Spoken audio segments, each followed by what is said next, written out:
visuals from the banquet that will be hosted in honor of Donald Trump tonight in Beijing. But let's take some breaking updates as well. The US has approved around 10 Chinese companies to purchase NVIDIA's H200 artificial intelligence chips, but no deliveries have taken place so far. Three people familiar with the matter said, leaving a major technology deal in limbo as CEO Jensen Huang seeks a breakthrough in China this week. Ambassador Singhal, I want to come to you first on the question of AI. Do you think there are going to be some guardrails, or this trade and technology talk going to remain a zero-sum game?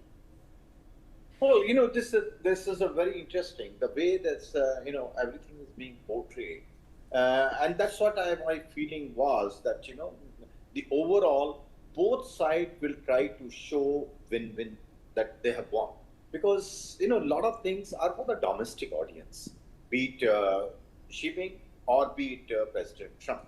So the statement when we were talking about is very clearly shows the what the White House is saying is aimed at domestic audience, to enable President Trump to say what that he was able to do what he set out to, and without surrendering anything.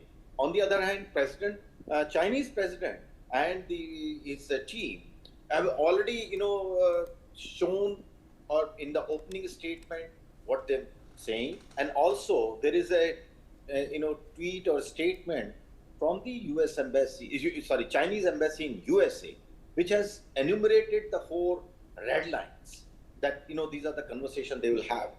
As far as this AI chips are concerned, I think the whole problem in President Trump's 2.0 started on this AI chips. So saying that they will immediately start the exports, and without any conditionalities, without any guardrail, I would not agree to that. Because if you remember that President Trump asked NVIDIA to prepare special chips which were to be exported to China, and the Chinese refused to accept it. Of course, there are reports that China is buying through third countries the same chips, and America is trying to control that access. But there would be some movement, certainly, because ultimately China will take its pound of flesh, and they require these chips, and President Trump has to give in to some extent. But what he will give, of course, is a question mark. And because as we see the joint statement, he has agreed to certain requirements of President Trump, which is to cater to his Middle Eastern states, with central states, because they are the one who produce soybean and the pork, which China has stopped buying from USA, and President Trump is under pressure to ensure that the Chinese market remain open to their farmers. And I think more or less China has agreed, and for that they will ask for something in return.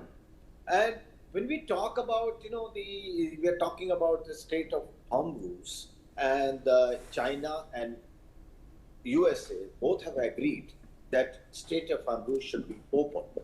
And I think it's a very good statement, very right statement, because it's the interest of everybody.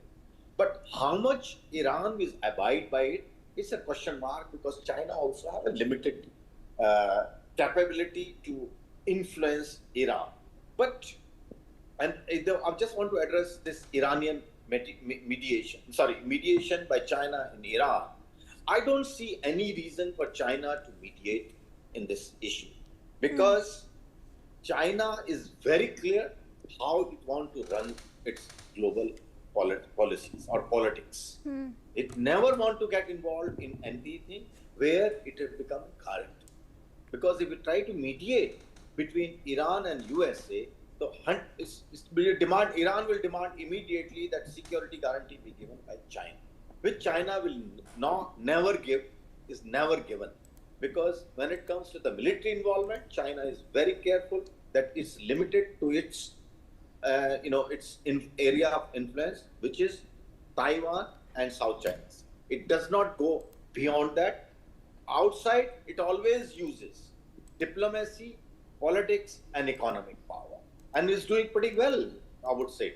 That you see what's happening around the globe. It is buying influence, and it is able to. So why should it get militarily involved? I don't see any involvement of China in militarily. So mediation, China will never agree to do that because it will means it has to get involved militarily in this region, which it doesn't want because for it, what is happening at this moment, it suits its interests.